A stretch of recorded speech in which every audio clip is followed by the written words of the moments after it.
dhalinyaradu waxay u baahan tahay dad camaliyiin oo mashquul ah inay noqdaan haddaad energy-gaaga isticmaasho dumarkiiyo waxba waad ilaabaysa haddii se energy-gu intuu kugu kaydsamo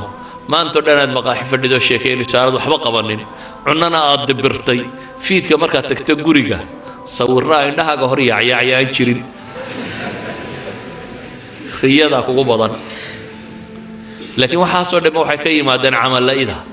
qofkan sida neefka xoolaa waxna cunaya beerkana u jiifsanaya waxaad u baahan tahay kow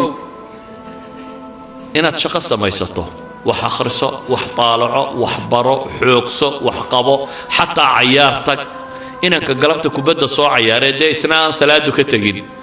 caawa meel la qaban maayo iska seexanaya u daallayihi socanka maaha inanka basketball soo turtuuray caawa isna meel la qaban maayo energy-gaagii baad wax kale ku isticmaashay ninka intuu meel fadhiistay 3 saacadood buug akhrinayay waa daalay